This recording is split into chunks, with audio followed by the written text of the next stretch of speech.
दरबार में हाजिर है एक बंदा आवारा। आया हूँ तेरे दर पर खामोश नवाले कर, नेकी से तही दामन अंबार खता लेकर। लेकिन तेरी चौखट से उम्मीद सखा लेकर, आमाल की जुल्मत में तौबा की ज़िया लेकर। सीने में तला तुम है दिल शर्म से सद पारा। दरबार में हाजिर है एक बंदा आवारा। बिस्मिल्लाहिर्रहमानिर्रहीम नहमदुहु व नुसल्ली अला रसूलिहिल करीम अम्मा बाद। प्यारे बच्चों, अल्हम्दुलिल्लाह आज हमारे सीरतुन नबी कोर्स का सेशन नंबर 14 है। मैं समझता हूँ कि गुज़िश्ता कल के सेशन में आपने जो कुछ सुना था, पढ़ा था और उसमें से जो चीज़ें याद करने की थी, याद रखने की थी, बच्चों यकीनन आपने उसे याद कर लिया होगा। 2-3 मिनट में मैं गुज़िश्ता कल के सेशन को रिकैप करके हमारे सीरतुन नबी के इस मुबारक सिलसिले को आगे बढ़ाना चाहता हूँ। प्यारे बच्चों, जैसा कि मैंने बताया कि प्यारे आका जनाब मुहम्मदुर रसूलुल्लाह सल्लल्लाहु अलैहि वसल्लम को जब अल्लाह तबारक व तआला की तरफ से हिजरत का हुक्म हुआ तो प्यारे आका जनाब मुहम्मदुर रसूलुल्लाह सल्लल्लाहु अलैहि वसल्लम रातों रात हज़रत अबू बकर सिद्दीक़ रज़ियल्लाहु अन्हु के साथ निकले और निकल कर आप गारे सौर में जाकर आप छुपे। इधर कुफ़ार मक्का इन्होंने पूरे मक्कतुल मुकर्रमा में ये ऐलान कराया था कि जो आदमी मोहम्मद सल्लल्लाहु अलैहि वसल्लम और अबू बकर को ज़िंदा या मुर्दा अगर हमें पेश करे तो उसके बदले में 100 ऊँट इनाम दिए जाएंगे। तो चुनांचे सीरत निगारों ने लिखा है कि इनाम के लालच में बहुत सारे काफिर ये प्यारे आका नबी अकरम सल्लल्लाहु अलैहि वसल्लम को और हज़रत अबू बकर सिद्दीक़ रज़ियल्लाहु अन्हु को तलाश करने के लिए निकले। हमारे आका नबी अकरम सल्लल्लाहु अलैहि वसल्लम 3 दिन तक गारे सौर में छपे रहे। 3 दिन के बाद जब मामला कुछ ठंडा हुआ तो हमारे आका ने अब गारे सौर से निकलकर मदीना मुनव्वरा की तरफ सफ़र शुरू किया। बच्चों, इस सफ़र में हमारे आका के साथ और कौन थे तो मालूम होना चाहिए कि इस सफ़र में यानी हमारे आका का जो सफ़र मदीने की तरफ हो रहा है, जिसको हम सफ़र हिजरत कहते हैं, और हमारे आका मक्का छोड़कर मदीने की तरफ जा रहे हैं, तो इस सफ़र में एक तो हज़रत अबू बकर सिद्दीक़ रज़ियल्लाहु अन्हु साथ थे और दूसरे हज़रत अबू बकर सिद्दीक़ रज़ियल्लाहु अन्हु के एक ग़ुलाम थे जिनका नाम था आमिर बिन फुहैरा, और ये भी इस सफ़र में आपके साथ थे। बच्चों, इसके अलावा इस सफ़र में इन तीनों के साथ में चौथा एक बंदा मौजूद था जो बज़ाहिर यानी जो कि काफिर था, वो अभी मुसलमान नहीं हुआ था, और उसका नाम था अब्दुल्ला बिन अरीक़त। और ये वो आदमी था जो मक्के से लेकर मदीने का जो रास्ता है वो उन रास्तों से अच्छी तरह वाकिफ़ था। चूँकि इस बात का पूरा डर था कि हमारे आका अगर मदीना मुनव्वरा से, मक्कतुल मुकर्रमा से मदीना मुनव्वरा को जाते हुए अगर उस रास्ते को इख्तियार करते जिन रास्तों पर लोगों की ज़्यादा चलत फिरत होती थी और जो सीधा रास्ता मक्के से मदीना मुनव्वरा जाता था, तो इस रास्ते पर अगर चलते तो इस बात का खौफ था कि कुफ़ार मक्का की तरफ से कोई भी आदमी वहाँ आकर गिरफ़्तार करने की कोशिश कर सकता था। तो हमारे आका ने और हज़रत अबू बकर सिद्दीक़ रज़ियल्लाहु अन्हु ने मक्के से मदीना जाने के लिए बच्चों उस रास्ते का इंतखाब किया जिन रास्तों से उमूमन दीगर लोग वाकिफ़ नहीं थे और जिन रास्तों पर आम लोगों का चलना फिरना नहीं था। और ये जो अब्दुल्ला बिन अरीक़त था, ये मदीना मुनव्वरा की तरफ जाने वाले सारे उन चोर रास्तों से वाकिफ़ था। चुनांचे इसको उजरत पर तैयार किया गया, इसको बताया गया कि तुम अगर हमें मक्कतुल मुकर्रमा से मदीना मुनव्वरा तक अगर हिफाजत के साथ अगर हमें पहुंचा दोगे कि दरमियान में हमें कोई तीसरा बंदा ना मिले और हम महफूज हम मदीना मुनव्वरा पहुंच जाएं, तो तुम्हें इतनी उजरत दी जाएगी। चुनांचे प्यारे आका जनाब मोहम्मद रसूलुल्लाह सल्लल्लाहु अलैहि वसल्लम, हज़रत अबू बकर सिद्दीक़, हज़रत आमिर बिन फुहैरा और अब्दुल्ला बिन अरीक़त, ये चारों के चारों मदीना मक्कतुल मुकर्रमा से निकले और मदीना मुनव्वरा की तरफ रवाना हुए।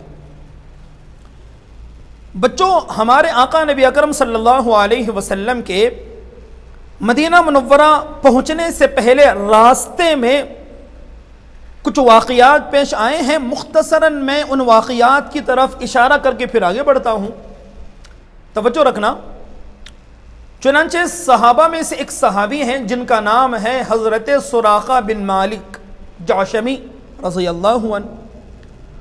हज़रत सुराक़ा बिन मालिक अपना क़िस्सा बयान करते हैं कि जिस वक्त नबी अकरम सल्लल्लाहु अलैहि वसल्लम मक्कतुल मुकर्रमा छोड़कर मदीना मुनव्वरा की तरफ रवाना हुए, तो मक्के के उन काफिरों ने, उन सरदारों ने जो ऐलान किया था ना कि ज़िंदा या मुर्दा मोहम्मद और अबू बकर को अगर कोई हाजिर करे तो 100 ऊँट इनाम दिए जाएंगे, तो मेरे दिल में भी इनाम का लालच पैदा हुआ। और उस वक्त तक हज़रत सुराक़ा ने इस्लाम कबूल नहीं किया था, अभी काफिर थे, कुफ्र की हालत में थे।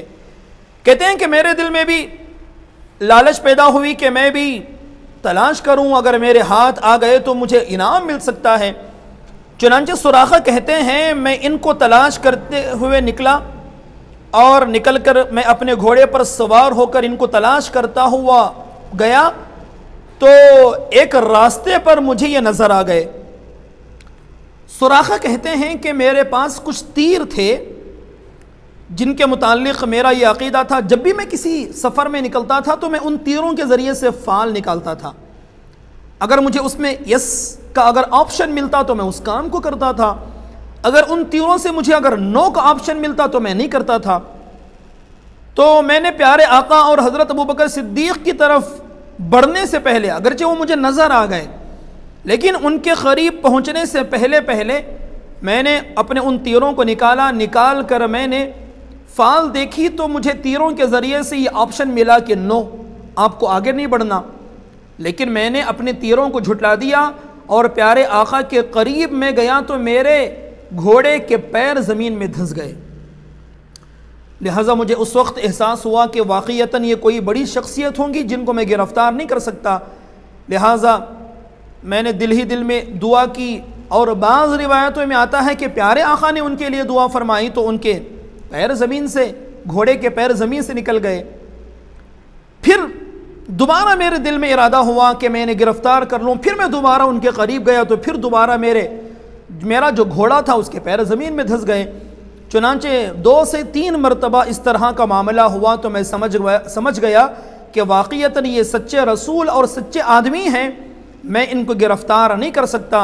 चुनांचे मैं प्यारे आका के करीब जब आपको गिरफ़्तार करने के लिए जा रहा था तो प्यारे आका ने उस वक्त भी मुझे इस्लाम की दावत दी, और प्यारे आका ने मुझे बताया कि सुराक़ा उस वक्त तुम्हारी क्या हालत होगी जब तुम्हारे हाथों में किसरा के कंगन होंगे।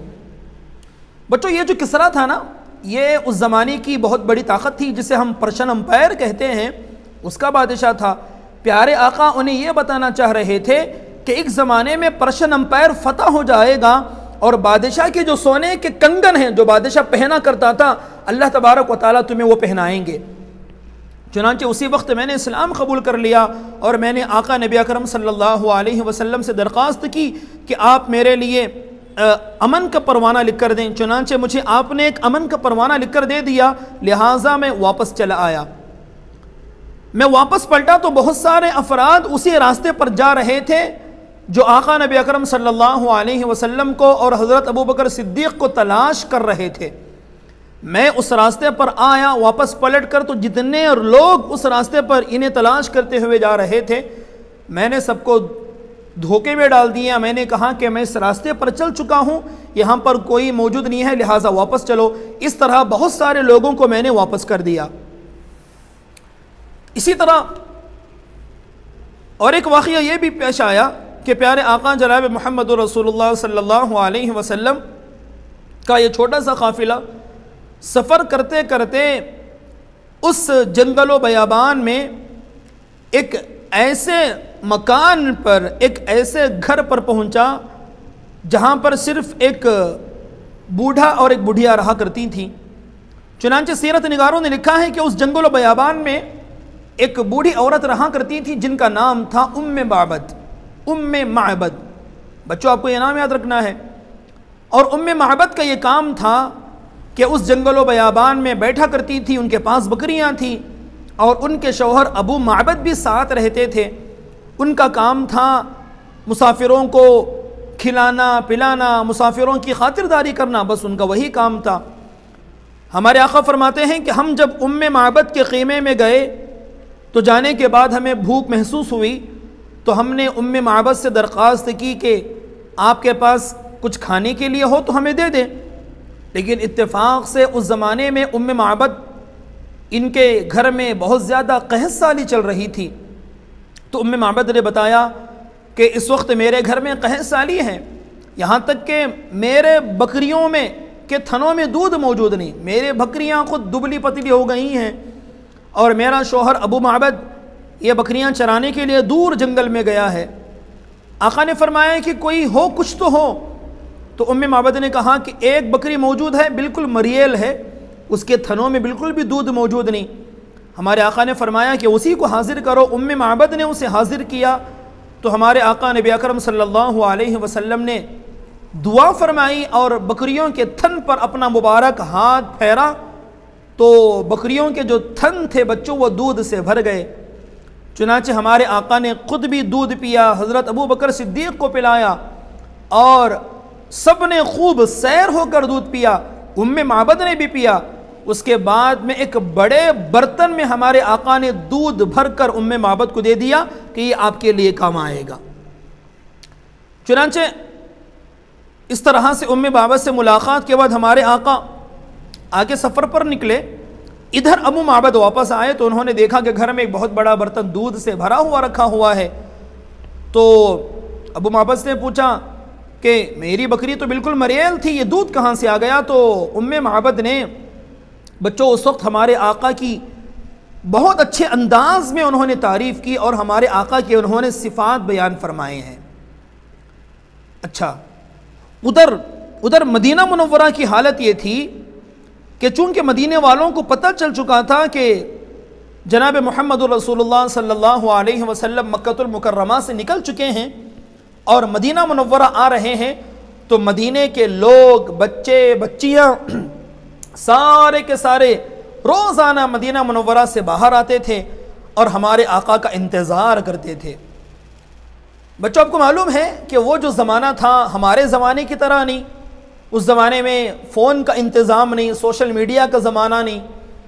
चुनांचे पता नहीं चलता था कि मेहमान कब आएंगे, कौन से दिन आएंगे। लिहाजा मदीने वाले रोज़ाना मदीने से बाहर आते थे, आकर हमारे आका का इंतज़ार करते थे और दोपहर तक इंतज़ार करते। जब हमारे आका नहीं आते तो मायूस होकर चले जाते।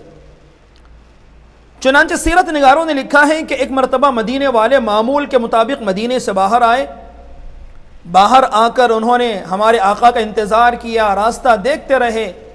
दोपहर का वक्त हो गया लेकिन जब कोई खबर नहीं मिली तो मदीने वाले अपने घरों को वापस लौट रहे थे इतने में एक यहूदी की नज़र हमारे इस आका के कबीले पर पड़ी, काफिले पर पड़ी। चुनांचे उस यहूदी ने चिल्ला कर कहा कि मदीने वालों, जिसका तुम्हें इंतज़ार था वो आ रहे हैं।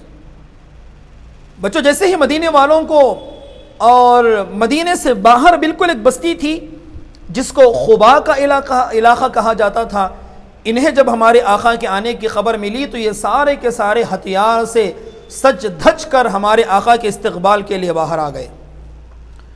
बच्चों, आपको मालूम होना चाहिए कि मदीना मुनव्वरा के बिल्कुल शुरू में मदीने से कुछ दूर एक इलाका था जिसको खुबा का इलाका कहा जाता था। तो चुनांचे हमारे प्यारे आका सबसे पहले खुबा की बस्ती में दाखिल हुए। खुबा की बस्ती में दाखिल होने के बाद में यहाँ पर हमारे आका ने, एक सहाबी हैं जिनका नाम है कुलसूम बिन हदम, हज़रत कुलसूम बिन हदम रज़ी अल्लाहु अन्हु, इनके घर में आपने क़ियाम फरमाया। और बच्चों, इसी खुबा के इलाक़े में हमारे आका ने सबसे पहली मस्जिद तामीर की है, जो तारीख़ इस्लाम की सबसे पहली मस्जिद है, सबसे पहली मस्जिद है। और उस मस्जिद का नाम है मस्जिद खुबा, और वो मस्जिद आज भी मौजूद है, आपको स्क्रीन पर नज़र आ रही होगी। बच्चों, ये वो मस्जिद है जिसे मस्जिद खुबा कहते हैं, और इस मस्जिद को सबसे पहले हमारे आका ने तामीर फरमाया है। चुनांचे हमारे आका कुछ दिनों तक मस्जिद खुबा के इलाके में रहे। उसके बाद में हमारे आका मदीने मुनव्वरा की तरफ बढ़े। आप मदीना मुनव्वरा में दाखिल हो रहे थे, दरमियान में एक मोहल्ला था जिसका नाम था बनु सालिम का मोहल्ला। वहाँ तक पहुँचे तो जुमा का वक्त आ गया। चुनांचे प्यारे आका ने पहली मरतबा 100 आदमियों के साथ जुमा की नमाज अदा की। प्यारे बच्चों, यह तारीख़ इस्लाम का पहला जुमा था। नमाज जुमा से फारिग होकर हमारे आका मदीना मुनव्वरा में दाखिल हुए। तो बच्चों, जिस दिन हमारे आका मदीने में दाखिल हुए हैं, मदीने वालों के लिए वो दिन तो ईद का दिन था। मदीने के सारे नौजवान, मर्द, औरतें, बूढ़े, बच्चे, बच्चियाँ, सारे के सारे वो इस्तकबाल के लिए मदीने से बाहर खड़े हो गए थे। और मदीने की बच्चियाँ तो अशार पढ़ पढ़ कर हमारे आका का इस्तकबाल कर रही थीं। वो कह रही थीं कि तलअल बद्रु अलैना मिन सनियातिल वदाई वजब शुक्र अलैना मा दआ लिल्लाहि दाई अय्युहल मबऊस फीना जिअता बिल अम्रिल मुताई। इन अशार के ज़रिए से बनु नज्जार की बच्चियों ने, मदीने के उन बच्चियों ने हमारे आका का इस्तकबाल किया। बच्चों, हज़रत अनस रज़ी अल्लाहु अन्हु एक सहाबी हैं।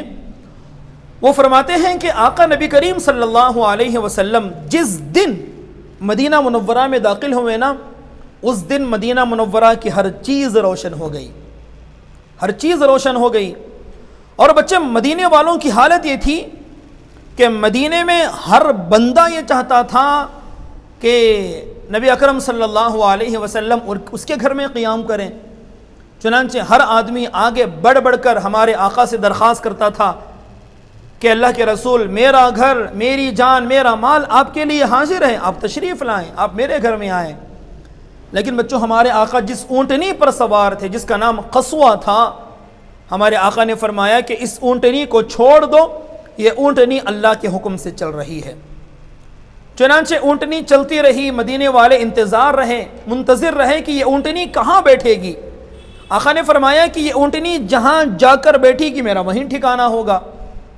चुनांचे ऊँटनी चलते चलते एक ऐसी जगह पर जाकर बैठी, और बैठने के बाद में फिर वो दोबारा खड़ी हो गई, फिर उठकर आगे कुछ दूर चली, फिर वापस आकर उसी जगह बैठ गई जहां पर पहली जगह वो बैठी थी। हमारे आका ने फरमाया कि यहाँ पड़ोस में किसका मकान है? तो ऊँटनी जहाँ पर जाकर बैठी है उसके करीब में हज़रत अबू अय्यूब अंसारी रज़ी अल्लाहु अन्हु का मकान था। चुनांचे हज़रत अबू अय्यूब अंसारी रज़ी अल्लाहु अन्हु बहुत खुश हुए और आकर उन्होंने हमारे आका का इस्तकबाल किया। इस तरह बच्चों, हमारे आका मदीना मुनव्वरा में दाखिल होने के बाद में हज़रत अबू अय्यूब अंसारी रज़ी अल्लाहु अन्हु के मेहमान बने। बच्चों, हज़रत अबू अय्यूब अंसारी रज़ी अल्लाहु अन्हु का वाक़या भी बड़ा दिलचस्प है। हमारे आका जब तक उनके घर में मुकीम रहे, जब तक उनके घर में ठहरे रहे, हज़रत अबू अय्यूब अंसारी रज़ी अल्लाहु अन्हु ने बहुत ज़्यादा हमारे आका की खिदमत फरमाई है। बच्चों, यहाँ पर रुक कर मैं आपको एक बात की वजाहत करना चाहता हूँ, तवज्जो करें। देखें, अब हमारे आका मक्कतुल मुकर्रमा छोड़कर मदीना मुनव्वरा आ चुके हैं।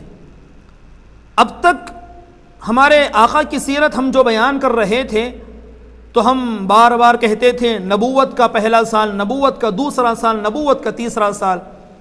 लेकिन बच्चों, अब हम यहाँ से आका की सीरत को बयान करते हुए अपने अंदाज को थोड़ा सा बदलेंगे। याद रखना, चूँकि हमारे आका अब हिजरत करके मदीना आ चुके हैं, मदीना आने के बाद हमारे आका ने मदीने में 10 साल गुजारे, तो अब हम यहाँ से कहेंगे हिजरत का पहला साल, हिजरत का दूसरा साल, हिजरत का तीसरा साल।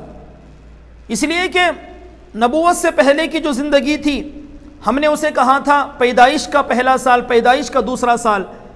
तो पैदाइश का पहला, दूसरा, तीसरा, हम 40 बरस तक ऐसे ही कहते रहेंगे। जब हमारे आका को नबूवत मिल गई तो फिर हम कहेंगे नबूवत का पहला साल, नबूवत का दूसरा साल। और नबूवत की जो ज़िंदगी है मक्के में वो 13 साल की है। और हमारे आका के मदीना हिजरत करने के बाद में बच्चों हम कहेंगे हिजरत का पहला साल। तो हमारे आका ने जब मदीना मुनव्वरा हिजरत कर ली, तो अब यहाँ से हिजरत का पहला साल शुरू हुआ। बच्चों, हमारे आका ने मक्के से मदीने की तरफ हिजरत की, तो हिजरत करने के बाद में हिजरत के पहले साल क्या वाक़यात पेश आए, हिजरत के दूसरे साल, हिजरत के तीसरे साल, हिजरत के चौथे साल, 5वें, 6वें, इस तरह 10वें साल तक क्या क्या वाक़यात पेश आए हैं, हम उन वाक़यात को इंशाअल्लाह तरतीब से पढ़ेंगे। बच्चों, सीरत निगारों ने लिखा है कि हमारे आका के मदीना मुनव्वरा हिजरत करने के बाद में हिजरत के पहले साल में जो वाक़यात पेश आए हैं, उन वाक़यात में से कुछ अहम वाक़यात में आपके सामने बयान करके फिर आगे बढ़ता हूँ। तो बच्चों, सीरत निगारों ने लिखा है कि हमारे आका जनाब मोहम्मद रसूलुल्लाह सल्लल्लाहु अलैहि वसल्लम ने जब मदीना मुनव्वरा की तरफ हिजरत कर ली, तो हिजरत के पहले साल यानी मदीना मुनव्वरा जाने के बाद हमारे आका ने जो सबसे पहला काम किया है वो है मस्जिद नबवी की तामीर। बच्चों, हम सब जानते हैं, आप में से या आपके अब्बू अम्मी में से अल्लाह तबारक व तआला ने जिस किसी को हज की या उम्रे की तौफीक दी है, तो मदीना मुनव्वरा में उन्होंने मस्जिद नबवी देखी है। और आपने भी मस्जिद नबवी की तस्वीर देखी होगी। आज तो माशाल्लाह मस्जिद नबवी बहुत ही आलीशान है। तो ये मस्जिद नबवी वो मस्जिद है जिसे हमारे आका ने तामीर की है। तो मदीना पहुँचने के बाद हमारे आका ने सबसे पहले मस्जिद नबवी की तामीर की। मस्जिद नबवी की तामीर का मसला आया तो हमारे आका ने जो ज़मीन को हमारे आका ने मुंतखब किया था, वो ज़मीन दरअसल 2 यतीम बच्चों की थी जिनका नाम था सहल और सुहेल। उन बच्चों ने चाहा कि हम ये ज़मीन अल्लाह के नबी को गिफ्ट कर दें, लेकिन हमारे आका ने कीमत देकर वो ज़मीन ख़रीदी और हज़रत अबू बकर सिद्दीक़ रज़ी अल्लाहु अन्हु ने अपनी तरफ से मस्जिद नबवी के लिए जो ज़मीन ख़रीदी गई थी उसकी कीमत हज़रत अबू बकर सिद्दीक़ ने अदा फरमाई थी। चुनांचे मस्जिद नबवी के लिए जब ज़मीन ले ली गई तो अब मस्जिद नबवी का काम शुरू हुआ। चुनांचे जो सहाबा थे, इस सहाबा ने मस्जिद की तामीर करनी शुरू की। हमारे आका ख़ुद भी मस्जिद नबवी की तामीर में शरीक रहे। चुनांचे हमारे आका ख़ुद पत्थर उठाते थे और मस्जिद नबवी की तामीर में शामिल थे। गरचे कि सहाबा ने बहुत ज़्यादा मना किया कि आप आराम फरमाएं, हम काम कर लेंगे, हम खादिम हाजिर हैं, लेकिन हमारे आका बराबर मस्जिद नबवी की तामीर में शरीक रहे। और हमारे आका जब देखते थे कि सहाबा जो है बड़ी मेहनत के साथ में मस्जिद नबवी को तामीर कर रहे हैं, तो हमारे आका अंसार और मुहाजिरीन को दुआ देते थे। अंसार वो सहाबा जो मदीने के थे और मुहाजिर वो सहाबा जो मक्के से मदीना आए थे। हमारे आका दुआ करते थे, अल्लाहुम्मा ला आइशा इल्ला आइशल आखिरा फग़फिरिल अंसार वल मुहाजिरा। अल्लाह, असल ज़िंदगी तो आखिरत की ज़िंदगी है, आप इन अंसार और मुहाजिरीन की मग़फ़िरत फरमा। तो बच्चों, हमारे आका मदीना जाने के बाद हिजरत के सबसे पहले साल में आपने मस्जिद नबवी की तामीर की। उसके अलावा दूसरा काम आपने ये किया कि मस्जिद नबवी से बिल्कुल लग कर आका ने अज़वाज मुतहरात के लिए, यानी हमारी माओं के लिए, अपनी बीवियों के लिए प्यारे आका ने उनके लिए कमरों की तामीर फरमाई है। मस्जिद नबवी से बिल्कुल लगकर प्यारे आका की बीवियों के लिए, हमारी माओं के लिए कमरे तामीर किए गए। बच्चों, एक तीसरा काम प्यारे आका ने ये किया, आका ने अंसार और मुहाजिर सहाबा में भाईचारगी कायम कर दी। क्या मतलब? यानी मदीने के जो सहाबा थे जिन्हें हम अंसार कहते हैं, उन सहाबा को मक्के से आने वाले सहाबा का भाई भाई बना दिया। बच्चों, हमारे आका ने इन सहाबा में जब एक दूसरे को भाई भाई बनाया तो मदीने के अंसार जो थे, मदीने के जो सहाबा थे, उन्होंने अपने उन मक्की भाइयों की, मक्के से आने वाले मुहाजिर भाइयों की इतनी ज़्यादा उन्होंने मदद की है कि तारीख़ उसकी मिसाल पेश नहीं कर सकती। उन अंसारी सहाबा के 2 बाग थे तो एक बाग उन्होंने अपने भाइयों के लिए पेश कर दिया, 2 मकान थे तो एक मकान उन्होंने उसके लिए पेश कर दिया। इस तरह से हमारे आका ने मुहाजिर और अंसार सहाबा के दरमियान में भाईचारगी का रिश्ता कायम फरमा दिया। बच्चों, इसके अलावा हिजरत के पहले साल में अल्लाह तबारक व तआला ने क़िबला को बदलने का हुक्म दिया है। क्या मतलब है? आपको मालूम होना चाहिए कि नबूवत के 10वें साल में मेराज के मौके पर नमाज तो फ़र्ज़ हो गई थी, लेकिन बच्चों उस वक्त तक मुसलमानों का जो क़िबला था वो खाना काबा नहीं था, बल्कि बैतुल मुक़द्दस जो फ़लस्तीन में है, जिसे हम क़िबला अव्वल कहते हैं। चुनांचे प्यारे आका उसकी तरफ रुख करके नमाज अदा करते थे। लेकिन हमारे आका नबी अकरम सल्लल्लाहु अलैहि वसल्लम के दिल में ये चाहत थी कि हमारा क़िबला खाना काबा हो, अल्लाह का घर हो। चुनांचे हिजरत के पहले साल में अल्लाह तबारक व तआला ने प्यारे आका को हुक्म दिया कि अब से जो है आप नमाज में अपना रुख काबतुल्लाह की तरफ किया करें। चुनांचे तहवील क़िबला का जो हुक्म आया है, यानी क़िबला बदलने का जो हुक्म आया, पहले बैतुल मुक़द्दस हमारा क़िबला था, लेकिन हिजरत के पहले साल में अल्लाह तबारक व तआला ने काबतुल्लाह की तरफ रुख करके नमाज पढ़ने का हुक्म दिया। बच्चों, ये जो वाक़िया पेश आया है, ये वाक़िया भी हिजरत के पहले साल में ही पेश आया। बच्चों, इसके अलावा और एक काम यह भी हुआ कि हिजरत के पहले साल में हमारे आका जनाब मोहम्मद रसूलुल्लाह सल्लल्लाहु अलैहि वसल्लम ने अपनी बेटी हज़रत फ़ातिमा का हज़रत अली से निकाह फरमा दिया। बच्चों, मैंने आपको बताया था कि हमारे आका की 4 बेटियां थीं। हज़रत ज़ैनब थीं, जिनके शोहर का नाम था अमर इब्न आस, जिन्होंने आगे चलकर इस्लाम कबूल किया। और उसके अलावा थी हज़रत उम्मे कुलसूम, हज़रत रुक़ैया। ये दोनों के दोनों बारी बारी हज़रत उस्मान की ज़ौजा बनी। और चौथी बेटी थी हज़रत फ़ातिमा, जिनका निकाह प्यारे आका ने हज़रत अली से फरमाया है। प्यारे बच्चों, हज़रत ज़ैनब, हज़रत उम्मे कुलसूम, हज़रत रुक़ैया, हज़रत फ़ातिमा, इनकी ज़िंदगी के हालात कैसे हैं, हिजरत के कौन से साल में, नबूवत के कौन से साल में इनके निकाह हुए हैं, और इनके शौहरों की क्या क्या ज़िंदगियाँ हैं। बच्चों, इस वक्त उसकी तफसील का मौका नहीं है। अल्लाह ने चाहा तो इंशाअल्लाह हम सिर्फ इन पर एक सीरीज़ करने की कोशिश करेंगे, जिनमें हम हमारे आका के जो अज़वाज मुत्तहरात हैं, हमारी माएँ हैं, और हमारे आका की जो बेटियाँ हैं, उनकी ज़िंदगी को इंशाअल्लाह हम पेश करने की कोशिश करेंगे। खुलासा यह है कि हिजरत के पहले साल में प्यारे आका ने हज़रत फ़ातिमा का हज़रत अली से निकाह फरमाया। बच्चों, उसके अलावा आपको मालूम होना चाहिए कि अब तक सिर्फ नमाज फ़र्ज़ थी। क्यों? इसलिए कि मक्के की जो 13 साला ज़िंदगी थी, उस 13 साला ज़िंदगी में अल्लाह तबारक व तआला ने अहकामात नाजिल नहीं फरमाए। उस 13 साला ज़िंदगी में तो ज़्यादा से ज़्यादा तौहीद का हुक्म था, यानी एक अल्लाह की तरफ बुलाना, इसी का ज़्यादा हुक्म था। उस वक्त तक रोज़े फ़र्ज़ नहीं थे, ज़कात भी फ़र्ज़ नहीं थी, लेकिन हिजरत के पहले साल में रोज़े भी फ़र्ज़ हो गए, और हिजरत के पहले साल में ज़कात भी फ़र्ज़ हो गई, और हिजरत के पहले साल में अल्लाह तबारक व तआला ने सदक़ा फ़ितर का भी हुक्म दिया। और बच्चों, ये जो हम साल में 2 मरतबा ईद की नमाज़ पढ़ते हैं, ईद उल फ़ित्र और ईद उल अज़हा, बच्चों, और इसी तरह हम ईद उल अज़हा के मौके पर, बकरा ईद के मौके पर हम कुर्बानी करते हैं। ये जो सारे अहकामात हैं, ये सारे अहकामात जो है हिजरत के पहले साल में नाजिल हुए हैं। बच्चों, आपको याद रखना यह है कि हिजरत के पहले साल में प्यारे आका ने एक तो मस्जिद नबवी की तामीर फरमाई, और मस्जिद नबवी से लगकर आका ने अज़वाज मुतहरात यानी उम्महातुल मुमिनीन अपनी बीवियों के लिए कमरे तामीर फरमाए और आका ने अंसार और मुहाजिरीन के दरमियान आपने भाईचारा फरमा दिया, यानी सहाबा को एक दूसरे का दीनी भाई बना दिया।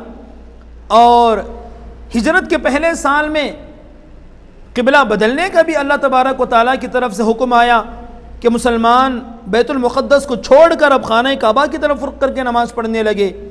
और इसके अलावा हज़रत अली और हज़रत फ़ातिमा का निकाह भी हिजरत के पहले साल हुआ है। उसके अलावा बच्चों, रोज़े हिजरत के पहले साल में फ़र्ज़ हुए, ज़कात हिजरत के पहले साल में फ़र्ज़ हुई और क़ुरबानी का हुक्म भी हिजरत के पहले साल ही में हुआ। और ईद उल फ़ितर और ईद उल अज़हा की जो नमाज है वो भी हिजरत के पहले साल में ही हुई है।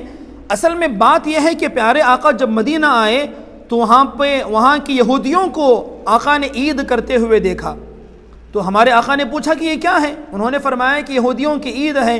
तो हमारे आका ने भी हिजरत के पहले साल से मुसलमानों के लिए 2 ईद मनाने का हुक्म दिया। तो बच्चों, यहाँ पर पहुँचकर हिजरत का पहला साल ख़त्म हो जाता है। लेकिन बच्चों, एक और अहम बात जो आपको याद रखनी है वो ये है कि प्यारे आका और दीगर मुसलमान मक्का छोड़कर मदीना आ चुके थे। अब मदीने में दीन को फैलाने में और दीन इस्लाम की दावत देने में कोई मसला नहीं था। लेकिन ये जो मक्के के काफिर थे ना, ये तो इनकी दुश्मनी में और इजाफा हो गया था। और ये कुफ़ार मक्का मक्के में बैठकर हमारे आका को और मदीने के मुसलमानों को धमकी दिया करते थे कि तुम मदीना चले गए तो इसका मतलब ये नहीं कि तुम महफूज हो गए। वह दिन दूर नहीं कि हम अपना लश्कर लेकर आएंगे और मदीने में घुसकर तुम्हारी पिटाई करेंगे। तो मालूम ये हुआ कि मुसलमानों के मदीना आ जाने के बाद भी ये जो कुफ़ार मक्का थे, ये जो जालिम थे मक्के के, कबीला कुरैश के जो लोग थे, वो अपनी शरारतों से बाज नहीं आए। वो मक्के में बैठकर मुसलमानों को धमकी दिया करते थे। बच्चों, इन्हीं काफिरों के इस शरारतों की वजह से अल्लाह तबारक व तआला की तरफ से मुसलमानों को भी जंग की इजाज़त मिली। अल्लाह तबारक व तआला ने मुसलमानों को भी हुक्म दिया कि अब अगर ये काफिर अगर तुम्हें सताएं तो तुम भी पलट कर उन पर वार किया करो। बच्चों, इन्हीं शरारतों की वजह से हम सुनते हैं कि जंग बदर जैसी जंग हुई और जंग उहद का मौका आया, जंग खंदक का मौका आया। बच्चों, ये जो सारे जंग इस्लामी तारीख़ के जंगों के जो हम नाम सुनते हैं वो कुफ़ार मक्का के इन्हीं शरारतों की वजह से हुई हैं। लेकिन वो कौन सी जंगें थीं और वो क्या क्या जंगें थीं और जंग का सबब क्या चीज़ें बनी, उन चीज़ों की तफसीलात इंशाअल्लाह हम हिजरत के दूसरे साल में जब हम उसकी तफसीलात पेश करेंगे, अगले सेशन में उसे पेश करने की कोशिश करेंगे। बस अल्लाह तबारक व तआला से दुआ है कि अल्लाह तबारक व तआला हमें सुनी हुई बातों पर अमल की तौफीक अता फरमाए। आमीन व आखिर दावाना अनिल हम्दुलिल्लाहि रब्बिल आलमीन।